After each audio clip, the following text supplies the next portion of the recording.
Welcome to safety training for the Adecco Group, the world's largest staffing services company. We want each of our associates to have a safe and healthy work experience. Our goal is for you to return home injury-free at the end of each day. For the next 20 minutes or so, we will outline your safety responsibilities and the procedures you must follow on every job, every day. Employee safety is our highest priority. After completing this orientation, you should be able to list and describe your safety responsibilities as an Adecco Group associate. Explain the steps you can take to prevent accidents and injuries on the job, and work safely at any client location with a goal of zero safety incidents or accidents. Please note that for the remainder of this video, when we say Adecco, we are referring to the Adecco Group. First, let's consider some general tips to keep you safe at any work site. Every assignment you are given can and should be performed with safety in mind. If you don't think an assignment is safe, don't do it. Never take shortcuts or risks. If at any time you are unsure about the safety of an assignment, stop and contact your company representative and client supervisor. Every workspace is different, so be sure to survey every new client location, noting any potential hazards that may be present. Also, be sure to note the location of all emergency exits at your worksite.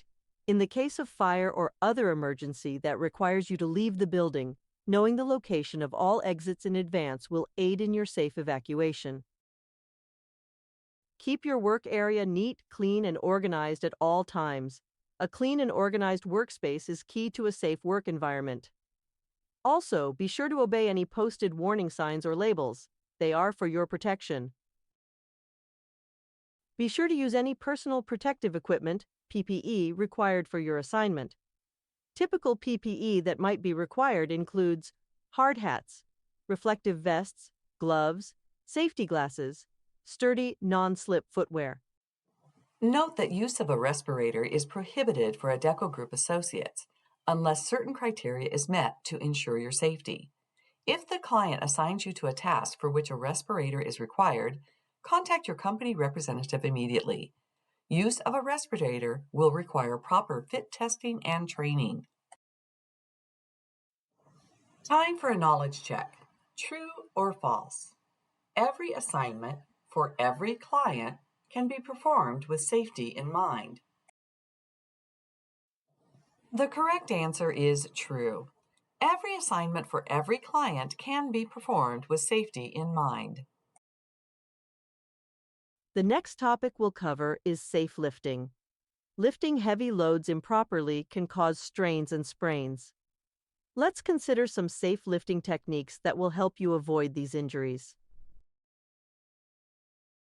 According to Adecco Group policy, associates should never lift anything that weighs over 50 pounds. If the item is too heavy or awkward to lift alone, ask a coworker for assistance. When lifting any load alone, regardless of size or weight, use the following method. Place your feet close to the object, approximately shoulder width apart. Bend your knees and get a firm grip on the object. Stand up, using the muscles in your legs, not your back. Keep the load close to your body as you lift, and finally never twist, bend, or reach while lifting. When carrying an item from one place to another, be sure you can clearly see where you are going. Carrying items with an obstructed view is not safe. Finally, never carry heavy items up or down stairs. Time for another knowledge check. Which of these are safe lifting and carrying practices? Never carry heavy items up or down stairs. Never attempt to lift anything that weighs more than 50 pounds without help. Bend your knees to grasp an object on the floor rather than bending over to reach it, or all of these. The correct answer is all of these are safe lifting and carrying practices. Now let's turn our attention to general ladder safety. If you will be using a ladder at your job site, it's important to consider these general safety guidelines to avoid injury. Before using a ladder for any task, you should inspect it for dented or bent rails, loose or missing rungs, and other visible damage. Never use a visibly damaged ladder. Notify your supervisor so it can be repaired or replaced. Never climb on boxes, chairs, shelving, warehouse racks, or other makeshift platforms. Never sit on or lean against a ladder, and never climb a ladder over 8 feet tall. Always use the right ladder for the job, and always face the ladder and use the handrails when climbing or descending. Use a tool belt to carry tools or other loose items up or down a ladder. Do not climb while holding loose items in your hands, and never use a metal ladder near electricity. Time for a knowledge check. What should you do if you notice that the ladder you are using to reach customer orders from a high shelf has a bent rail or cracked rung? Should you attempt to reinforce the defect yourself and continue working, finish your work for the day and then inform your supervisor, stop working and inform your supervisor immediately, or ignore it if you are wearing your PPE? The correct answer is stop working and inform your supervisor immediately. Our next topic is equipment safety. You may be asked to use a wide variety of different types of equipment at your client's job site. Let's take a look at safety considerations for equipment use. The first and arguably most important rule of equipment safety is to never use any tools, machinery, or equipment unless you have been trained and authorized to do so by Adecco and your client supervisor. All training you receive should be documented, and you must sign an acknowledgement indicating that you've been trained and that you understand the training you received. Remember, always use the right tool for the job. Using a handy but improper tool is a recipe for safety problems. Before using any power tool or equipment, inspect the cord and plug to ensure that they are in good shape and free from cuts, cracks, or exposed wires. Some machinery you work with is equipped with guards to protect operators from dangerous moving parts. Never remove, bypass, or disable these guards for any reason. If a guard is damaged or missing, do not attempt to operate the equipment and notify your Adecco representative or client supervisor immediately. Never attempt to repair or clear a jam from any equipment you are using. Instead, report the problem to your Adecco representative or client supervisor so it can be repaired by authorized personnel. Please note that all Adecco associates are protected from retaliation for any good faith reports of unsafe conditions or activity. If a machine malfunctions, every second counts where safety is concerned. Therefore, it's critical that you know the location of the emergency stop button so you can shut down the machine quickly in the event of malfunction. Some machines may need to be de-energized for repair or maintenance. In these instances, the equipment will be identified by a lockout tag or notification. Note that only authorized personnel are allowed to remove a lock or tag from a power supply. Do not attempt this yourself. Let's pause for another brief knowledge check. True or false? You should never use any tools, machinery, or equipment unless you have been trained and authorized to do so. The correct answer is true. You should never use any tools, machinery, or equipment unless you have been trained and authorized to do so. Now let's turn our attention to electricity safety. Many Adecco associates work with tools, equipment, and machinery powered by electricity and are potentially exposed to electrical hazards in the workplace. Hazards associated with the use of electricity include both fire and electric shock. Let's take a closer look at these hazards and how to mitigate them. Poorly maintained equipment is a common cause of both fire and electric shock in the workplace. Faulty plugs, wires, and electric tools can all be the source of fire, electric shock, or even electrocution in extreme circumstances. When electrical tools are working correctly, A complete circuit is maintained between the tool and the source of electricity. However, if a tool, wire, or electrical outlet is damaged, the person using the tool may come into contact with the electricity and receive an electric shock. Additional electrocution and shock hazards include contact with power lines, including both overhead and buried lines, overloaded circuits with too many things plugged in, and wet or damp areas in the vicinity of electrical sources. There are many things you can do to reduce the likelihood of electrical hazards in the workplace. For example, always maintain a safe distance from power lines. Use ground fault circuit interrupters, GFCIs. A GFCI is a circuit interrupter that is designed to protect people from severe and sometimes fatal electrical shock. Inspect portable tools and extension cords for cuts or abrasions that can expose insulation to damage. Damaged insulation is a leading cause of electrical injury. Use power tools and equipment as designed and follow any safety tips recommended by the manufacturer. Follow lockout-tagout procedures. Lockout-tagout is an essential safety procedure that protects workers from injury while working on or near electrical circuits and equipment. Let's check your knowledge again. True or false?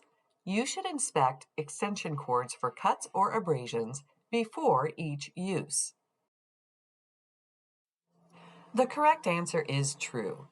You should inspect all extension cords for cuts or abrasions before each use. The next topic we'll consider is material handling equipment. Forklifts, hand trucks, and other material handling equipment are commonly used in retail and distribution center environments to store and retrieve construction materials, customer product orders, and more. Let's review some general safety considerations when using this type of equipment. Never use a forklift or other powered material handling equipment unless you have been properly trained and certified by the client and authorized by Adecco. Remember, all training must be documented. If you are certified to work with certain equipment, you must carry your certification card with you at all times. This card indicates which specific equipment you are authorized to operate. Now let's review a few basic safety considerations when operating material handling equipment. Before operating any powered equipment, you must perform an inspection of the equipment to ensure there are no hazards, damage, or defects. Also, when operating a forklift or other powered material handling equipment, you must always wear a motion restraint, such as a seatbelt or harness, with no exceptions. Finally, even manual material handling warrants an eye toward safety. For example, when using a hand truck, keep your hands away from the sides of the truck to avoid pinching or crushing your fingers or hands. Let's check your knowledge one more time. True or false? Once you've been certified to operate a forklift, you are cleared to operate all powered industrial equipment. The correct answer is false. You must be certified on each specific piece of powered industrial equipment that you are operating. Now, let's turn our attention to hazardous chemicals. Working with hazardous chemicals is particularly dangerous and worthy of a safety training course of its own. If your client site asks you to work with hazardous chemicals, be sure to reach out to your Adecco representative about any additional training you should receive. In this course, we will cover only the basics of working with hazardous chemicals. If your job will require you to work around chemicals, you should become familiar with the properties of the chemicals and any hazards associated with their use. Always read the label before using any chemical. For hazardous products, the label will note the nature of any hazards associated with its use, along with any precautionary statements regarding the product's storage, use, and disposal. Finally, never use any unlabeled chemicals, and never transfer any hazardous chemical into an unlabeled container. Additional information about any chemicals used at your worksite can be found on the safety data sheets available on site at the client location. Ask your client supervisor where they can be found at your site, and never work with any chemicals until you have been trained in how to interpret all 16 sections of the safety data sheets. To protect your health, Be sure to wear any required PPE, such as protective gloves and safety glasses, when working with hazardous chemicals. Also, be sure you know the locations of emergency showers and eye wash fountains and are familiar with protocols for their use in the event of chemical exposure. Finally, if a chemical spill occurs, notify your client supervisor immediately so it can be properly controlled and cleaned up. The importance of detailed training cannot be overstated. You should never work with or in close proximity to any hazardous chemical until OSHA-compliant chemical hazard communication training has been completed and documented. You must be trained in and understand all hazard warnings on chemical labels, as well as the 9 Globally Harmonized System (GHS) warning pictograms. Let's pause for a knowledge check. Where can you find information about the hazards associated with a particular chemical product? Select all that apply. On the product label, in your employee handbook, on posted equipment warning signs, or on the product's safety data sheet. There are 2 correct answers. You may find information about the hazards associated with a particular chemical product on the product label and on the product's safety data sheet. Let's move on to our next topic. No matter what your work assignment, there are certain places you should never enter due to safety concerns. Let's take a look at some of these. You should never enter any confined space, such as a manhole, pit, or large tank. Never climb into any ceiling area. Never enter any trench or excavation. If your client supervisor asks you to enter any of these places as part of your work assignment, notify your Adecco representative immediately. Now, let's take a look at how to respond to injuries on the job.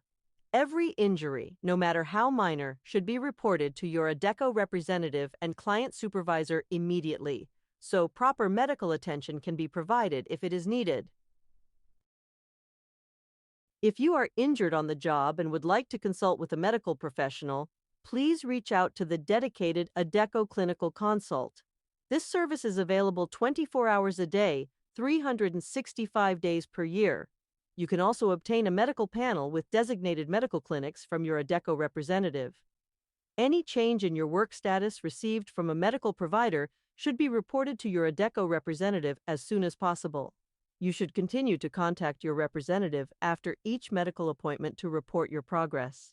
You must provide a doctor's release form to your Adecco representative before you'll be allowed to return to work. If you are injured in a work-related accident and are unable to return to your pre-injury job functions, you may be eligible for Adecco's return to work programs, upskilling, and STEP. If you have work restrictions that your client site cannot accommodate, Adecco will work to enroll you in our return to work programs and can generally provide work at a not-for-profit organization or in a nearby Adecco office. Once you start your employment with Adecco, the Adecco Associate QRC can assist you with the process to follow should you have a work-related incident. Time for one last knowledge check. True or false? If you are injured on the job and your client site cannot accommodate work restrictions recommended by a medical professional, you may be eligible for one of Adecco's return to work programs. The correct answer is true. We've covered a lot of bases in this general safety orientation. As a recap, consider Adecco's top 5 can't-do statements. Do not lift more than 50 pounds without assistance. Do not work at a height of over 8 feet. Do not use a respirator unless properly fit-tested and trained. Do not work in any confined space, and do not operate heavy equipment without proper certification. Thank you for completing our general safety orientation course. As you might imagine, there are many additional safety concerns that are out of the scope of this general orientation. You will receive additional training at the client site that is specific to the site and the job that you will be completing. Remember, although you are required to complete our safety training, your job safety is ultimately up to you. Follow the guidelines you've been given and remain alert and aware of safety considerations whenever you are at work. If at any time you have a question about the safety of your job assignment or the equipment you work with, please reach out to your Adecco representative or client supervisor.